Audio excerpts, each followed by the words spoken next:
Hey everybody, it's me just making another video. Today this is my WrestleMania series number 12. Now I know I had a WrestleMania series number 11.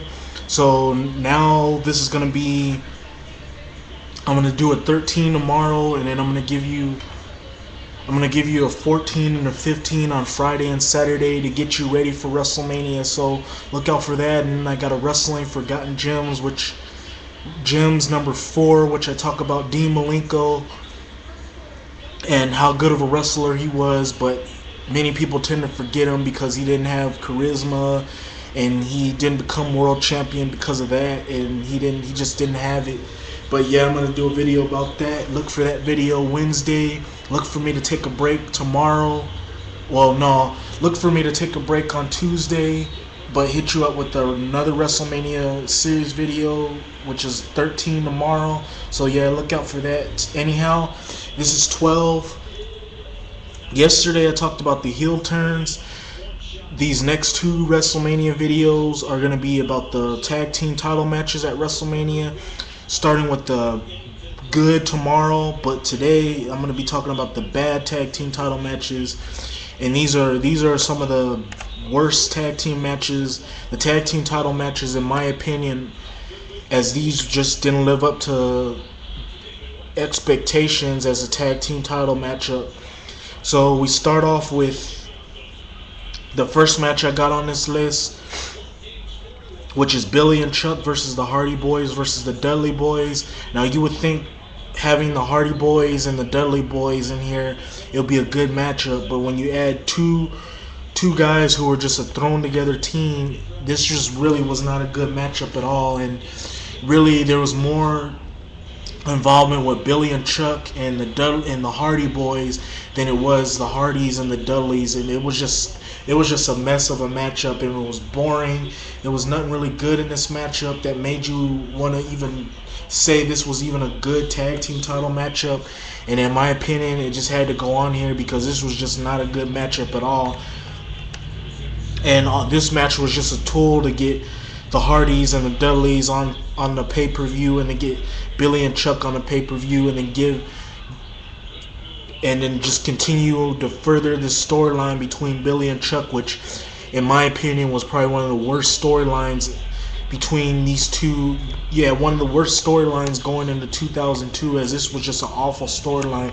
But yeah, this matchup was just boring. It was terrible, and really not the best matchup to get the crowd pumped up or to show off your tag teams in the WWE, as this was just not a good matchup at all. Next matchup I got on here is from WrestleMania 15. This is Owen Hart and Jeff Jarrett versus Tess and D'Lo Brown. Tess, rest in peace, God rest her soul. But anyhow, this was just not a good matchup. This matchup was just thrown together at the last minute. It was just too short, and it just ended real quick. And had this match been given some build up and enough time in this, had this match been given enough build up and enough time as to where they'd be able to do their thing in this matchup, then this would have easily been a 3-star matchup. But instead, it was just a 1-star matchup, and probably one of the worst matches at WrestleMania 15. But that's not really saying anything, as Big Boss Man and Undertaker was one of the worst matches on that pay-per-view, as this was really not a good pay-per-view at all. But when you throw this in there, it just makes this pay-per-view not even worth watching. But yeah, I got Owen, Jeff Jarrett versus Tess and D'Lo Brown as my as on this list for the worst tag team title matches, as just a thrown together matchup to get all 4 guys on the pay-per-view, and didn't really serve its purpose at all, and it was just a bad matchup. Next matchup I got on here is Men on a Mission versus the Quebecers. What can you say? You had Men on a Mission, who was just, they were kind of over with the crowd kind of got into them, but they really weren't really the best over tag team in the WWF or the WWE, as you can say. And then you had the Quebecers, who really consisted of the Rajo brothers. Really just not a good matchup at all. And If you watch WrestleMania 10 and you get to this matchup, skip it, as this was just not a good matchup. And then the fact that this matchup was just too short and it ended in a count out just made this matchup even worse, as in my opinion. The next matchup I got on here is the Nasty Boys versus the Hart Foundation. Now, most people are gonna say, why would you put this on here? But I put this matchup on here as this matchup had some potential to be good, but in the end, it just really was too short, and there was little wrestling in this matchup. And like I said, this matchup just ended too quick.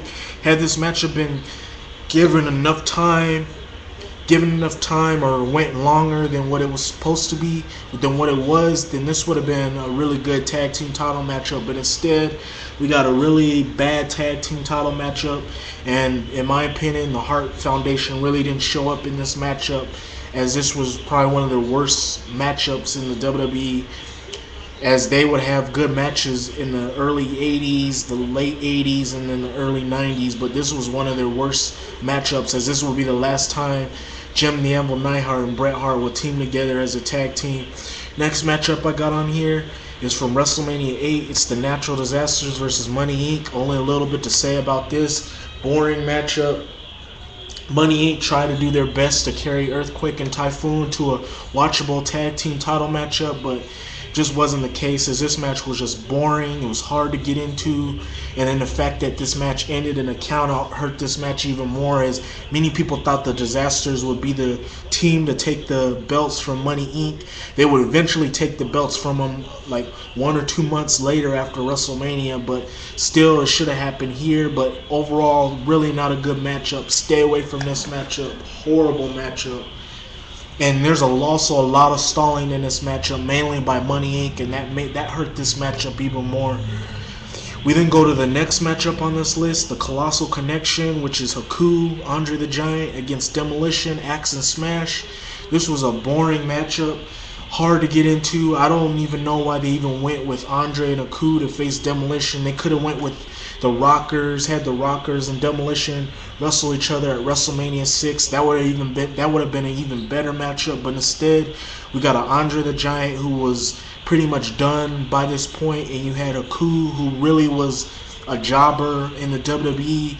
And what you got was a really boring matchup with some boring offense, and it was just so hard to get into. It wasn't even funny, as there's also some stalling in this matchup, and really the wrestling in this matchup just sucked. But overall, it was kind of good in the end to see Andre turn face, but it really didn't lead anywhere. Like I said, in my best face turns at WrestleMania, as Andre the Giant would be finished with wrestling and be like a spokesperson and help the tag teams in the wrestling, help the face tag teams.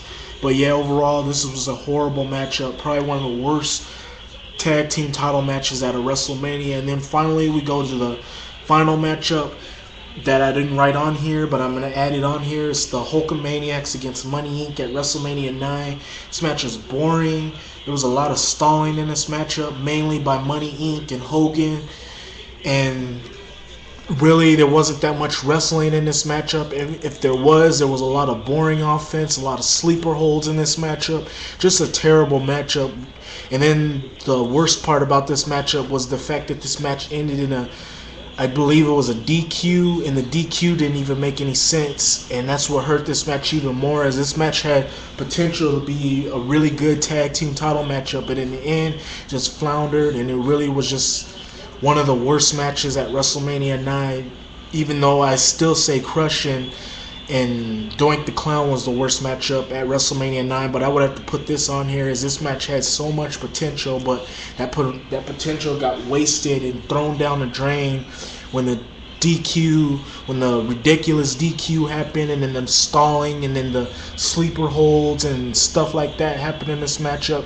Just an awful matchup, and that's why I got it at number 1. Terrible. And if you watch WrestleMania 9 and you get to this matchup, skip it.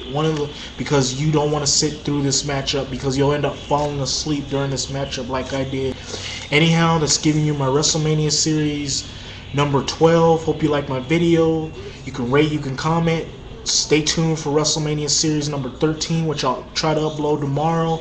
And Thank you for watching. I'm out. Peace.